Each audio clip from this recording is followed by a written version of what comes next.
Curfew नहीं हटाना चाहिए, अभी और 2 दिन नहीं हटाना चाहिए। जैसे यूपी में योगी आदित्यनाथ कर रहे हैं वैसी कार्रवाई यहाँ पे होने को होना, उसकी प्रॉपर्टी सब ये तोड़ देने। जो सुबह कमाते हैं और शाम को खाते हैं, ऐसे लोगों के लिए बहुत बड़ा भारी दिन है ये। नागपुर में हुई हिंसा को 3 दिन बीत चुके हैं, आज चौथा दिन है। कर्फ्यू लगा हुआ है, जहां हम मौजूद हैं यहीं जो है उस दिन उपद्रवियों ने आगजनी की थी, इसी जो है क्रेन में आग लगाई थी और वहीं आसपास के जो तमाम घर हैं उनमें तोड़ फोड़ और पत्थरबाजी की थी। 4 दिन हो चुका है, कर्फ्यू लगा हुआ है, शांति बनी हुई है। बड़ी संख्या में जो पुलिस जो है यहाँ तैनात है, जिसमें नागपुर पुलिस हो या होम गार्ड हो, तमाम जो लोग हैं अधिकारी हो वो यहाँ मौजूद हैं। ये पूरा बाज़ार परिसर है। आम तौर पर दोपहर के समय यहाँ पैर रखने तक की जगह नहीं होती है, लेकिन बीते 4 दिनों से जो यहाँ है कोई भी जो है आ नहीं रहा है, जाने तमाम जो वाहन है पूरा, क्योंकि कर्फ्यू लगाया हुआ है, जिसके कारण जो है यहाँ तमाम जो दुकानें हैं वो बंद है। 17 मार्च को जो शाम को जो यहाँ वारदात या हुड़दंग हुआ, आगजनी हुई, उसमें बड़ी संख्या में जो नुकसान वो है निजी संपत्ति को हुआ है, आसपास के जो लोग हैं उनकी संपत्ति को हुआ है। 4 दिन बीत जाने के बाद अब माहौल किस तरह है और यहाँ के रहवासियों का क्या कहना है, क्या परिस्थिति है, ये जानने के लिए जो है हम पहुँचे हैं। यहीं हमें कुछ लोग मिल गए हैं यहीं पे खड़े हुए।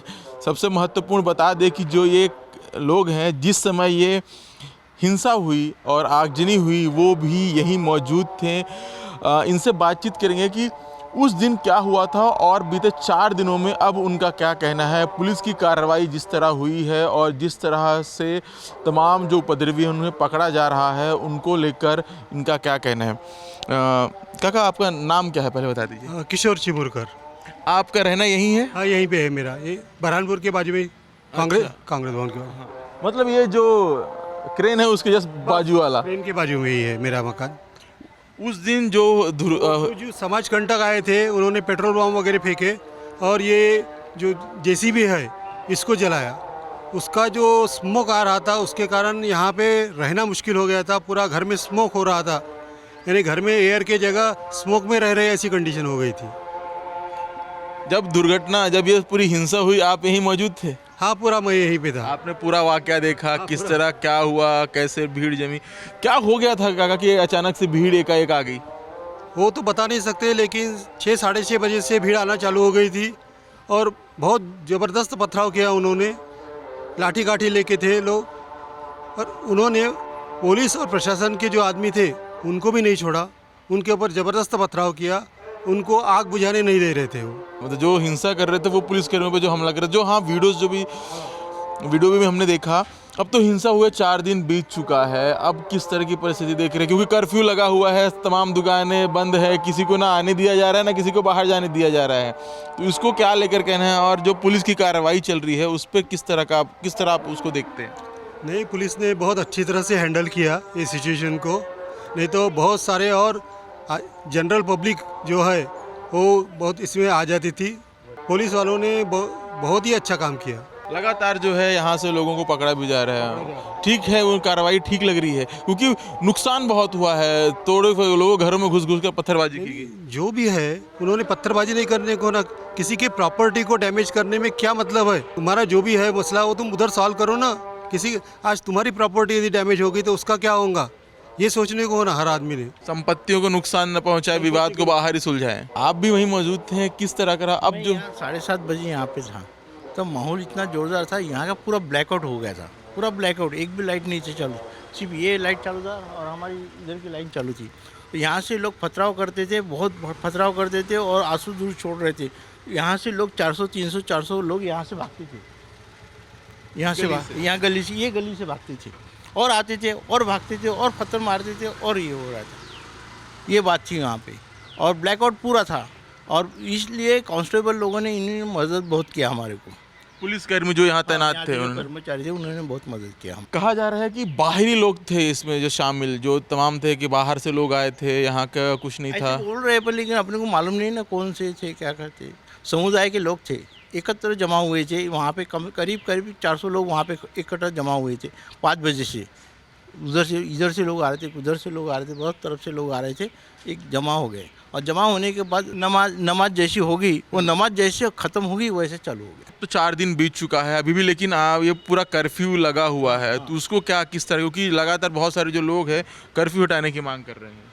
कर्फ्यू नहीं हटाना चाहिए, नहीं 2 दिन नहीं हटाने अभी और 2 दिन नहीं हटाना चाहिए, क्योंकि यहाँ जो शांति है अभी कल समुदाय के लोग क्या करेंगे कुछ बता नहीं सकते, ऐसा डर पैदा हो गया है यहाँ पे।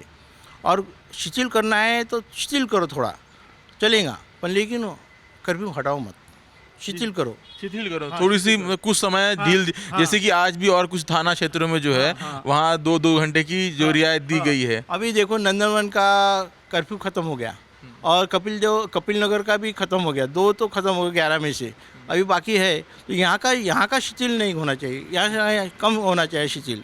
और बाकी तरफ और हंसापुरी का भी है, वो भी शिथिल कम होना चाहिए, बाकी कुछ नहीं है। कर्फ्यू लगे रहे, शांति बने रहे, बस ये है। आमतौर पर नागपुर में ये देखा नहीं जाता, नागपुर शांति प्रिय टापू है, यहाँ कभी इस तरह की हिंसा हुई, लेकिन जिस तरह की जो ये घटना होगी अभी इसका आगे जो भविष्य उसमें किस तरह असर देख रहे हैं? इसका असर देख रहे हैं कि अभी ये हम तो डर गए हैं इस वक्त, अगले वक्त क्या होगा ये बता नहीं सकते।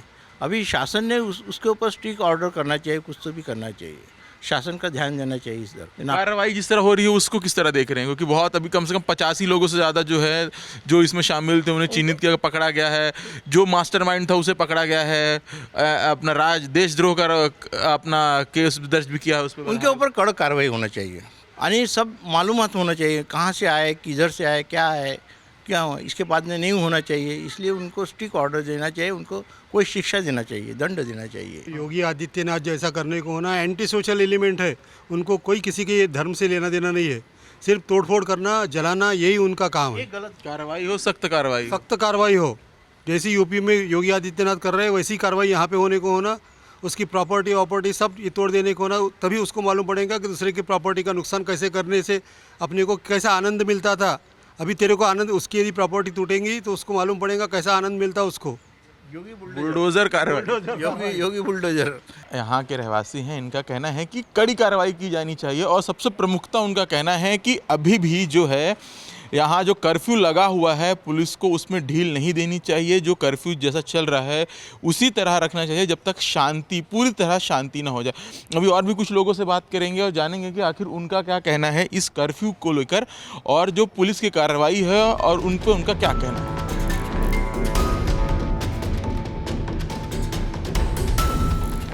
कर्फ्यू लगा हुआ है, पुलिस वालों की तैनाती है, सुबह से लेकर शाम तक जो है पुलिसकर्मी यहाँ मौजूद है, लेकिन आसपास के जो लोग हैं वो लगातार इन पुलिसकर्मियों के लिए चाय, नाश्ता और खाने की व्यवस्था जो है कर रहे हैं, आते हैं अपने से और उन्हें चाय, नाश्ता और खाना जो है वो मुहैया करा रहे हैं। इसी दौरान जो है एक शख्स पहुँचे हैं जो पुलिसकर्मियों को जो है यहाँ चाय बाँट रहे हैं, इनसे जानेंगे कि आखिर इनका क्या कहना है जो कर्फ्यू लगा है पुलिस की कार्रवाई पर और 4 दिन होने के बाद इनको लेकर कि क्या सोचना है, क्योंकि फिर से एक बार जो खासकर मध्य नागपुर के जो आसपास का इलाका है वो एक कोरोना के समय जिस तरह लॉकडाउन लगा था उसी तरह की परिस्थिति जो है यहाँ बनी हुई है। सर, अब चाय बांट रहे थे, कारण? सर सेवा करेंगे तो भगवान भी प्रसन्न रहेगा और मानव सेवा ही ईश्वर सेवा है। और सबसे बड़ी बात यह है कि पुलिस वाले जितनी त्याग और तपस्या करते हैं एक तरह से वो क्षत्रिय की भूमिका में है और उनकी सेवा करना हमारा परम धर्म है। तो इसलिए जो है कम से कम हम जितनी सेवा कर सकते, जितनी कोशिश कर सकते, समाज के हित में जितना हम योगदान दे सकते, ये हमारा देखा जाए तो ये योगदान जो है बहुत छोटा सा योगदान है, इसका कोई बड़ी दिखने में कुछ बड़ा नहीं है, लेकिन हम जितना कर सकते हैं हम उतना तो कर सकते हैं। कहाँ रहना है आपका? आसपास ही रहना है? जी, हमारा यहीं रहना है, मेरा यहीं पे क्लिनिक है और मेरा घर थोड़ा दूर पे भी है, बड़ा घर यहाँ पर है, तो मम्मी को भी मैं देखने आता हूँ और मेरा क्लिनिक भी है, तो वहाँ पे। डॉक्टर हैं आप? जी, मैं एक थेरेपिस्ट हूँ, ट्रीटमेंट करता हूँ। तो कई सारे पेशेंट्स हैं जो बहुत तकलीफ़ में थे, आना चाहते थे 3-4 दिन से, लेकिन लॉकडाउन होने की वजह से वो आ नहीं पाए, कर्फ्यू लगा आ नहीं पाए। तो अब मैंने सोचा कि चलो सेवा करना है तो उनके घर में जाके सेवा कर दिया जाए, कम से कम जितना हो सकता है। किस तरह देखते हैं कर्फ्यू लगा है 4 दिन, हिंसा जब हुई उसको किस तरह का आप थे जब हुई ये सारी चीज़ें घटने? यहीं था, मैं यहीं पे था एक्चुअली भी ये एक अकस्मात घटना थी। ऐसा आज तक कभी मैंने देखा नहीं है ऐसा हुआ है करके, और ये दुखद है, दुर्भाग्यपूर्ण है।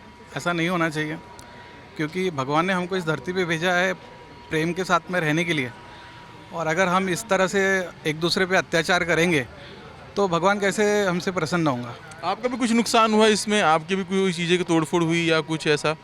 मेरा नुकसान तो नहीं हुआ, लेकिन समय का बहुत नुकसान हो गया। बेचारे जो पेशेंट थे वो चले गए, उनका नुकसान हुआ, आर्थिक नुकसान हो गया। आर्थिक नुकसान हो गया। अभी लॉकडाउन लगा हुआ है, चौथा दिन है, माफ़ करेगा, कर्फ्यू लगा हुआ है, चौथा दिन है आज का। इसको किस तरह देखते हैं? क्योंकि कई थानों में जो है आज जिसमें थोड़ा सा ढील दी गई है, 2 थानों से जो है नंदनवन और शांतिनगर से कर्फ्यू हटा दिया गया है, लेकिन यहाँ की जो स्थितियाँ उसको देखते हुए उस पर कर्फ्यू जो कंटिन्यू रखा है उसको किस तरह देखते हैं? देखा जाए तो जो सुबह से लेकर शाम तक, जो सुबह कमाते हैं और शाम को खाते हैं, ऐसे लोगों के लिए बहुत बड़ा भारी दिन है ये। सुरक्षा भी तो जरूरी है, क्योंकि सुरक्षा बहुत संवेदनशील जगह है। यस। दुर्घटना होने से अच्छा है कि कर्फ्यू थोड़े दिन के लिए लगाया जाए। जब पेट में भूख लगती है तो इंसान को समझ में आता है कि हाँ, सही में हमने कहीं गलती किया है, कुछ ना कुछ हमारे से गलती हुई है।